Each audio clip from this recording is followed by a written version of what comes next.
Hey guys, I'm a first year Imperial College medical student and this is my personal statement.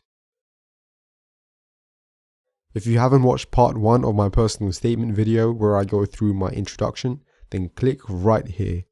In this video, I'm going to be going through the main body of my statement. Once again, if you want to follow along, then click on the link in the description below for my full personal statement. So guys, I start off the second paragraph by describing that during my work experience at the interventional radiology department at Guy's and St Thomas's Hospital, I observed a uterine artery embolization being performed. A significant point to remember when writing your personal statement is that if you do use medical jargon like uterine artery embolization, you should know the procedure and some statistics related to the procedure inside out. During your interview, they will most likely ask you about this. And yeah, you don't want to be in a tricky position. In the next 2 sentences, you notice that I delve deeper into the scenario. I don't just mention the procedure because that would be pointless. I expand upon it further and then pick out some of the key details that I learned. I talk about some of these skills such as delegating and informing, which come under the heading of leadership. This is so important to mention because admissions tutors want to know that you have a rough idea of what medicine entails and you understand some of the skills that doctors need to have. The medical admissions tutors also want to see that you know that medicine isn't always fine and dandy and that you know that even experienced doctors can come across difficult problems and often need help. That's why in the next sentence, I talk about how the lead radiologist encountered a complication that required him to call in a fellow radiologist for advice. From this, I learned that leaders need to be aware of their limitations and to call for help when necessary. This point is so important as it shows the medical admissions team that I'm coming into the profession with open eyes, and as a result, I'm more likely to be a successful medical student. You can also see here that instead of talking about general examples, I mention a very specific scenario.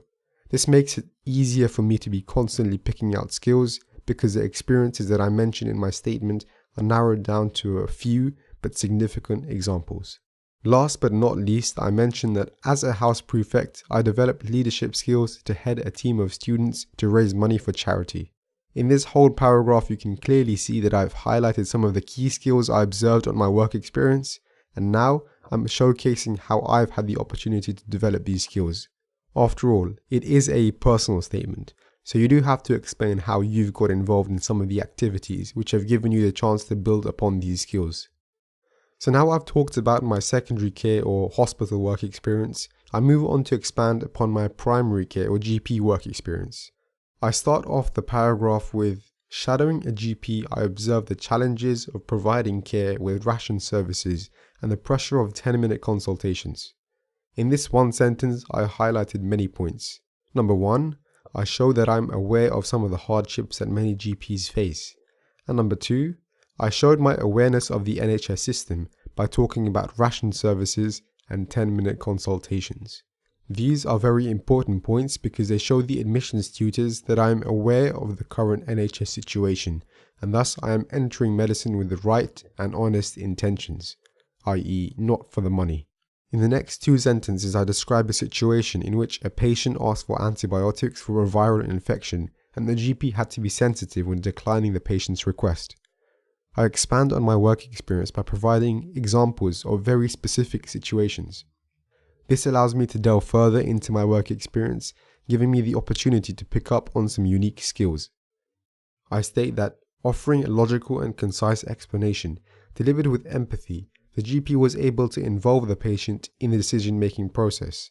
This is central to delivering patient-centered care. Here I mention some of the vital skills involved within the medical profession, such as communication and empathy. You can probably see that I'm also using buzzwords such as patient-centered care throughout my personal statement. This is so important because the interviewers love these sort of words, because as a doctor, these words are common knowledge and are used all the time. So guys, this was part 2 of my personal statement series. Watch out for part 3 which is coming soon, in which I'll do a detailed analysis of the next 2 paragraphs of my personal statement. If you found this video useful, please subscribe and comment down below. It would really help support my channel. As always, thanks so much for watching and I'll see you guys next time.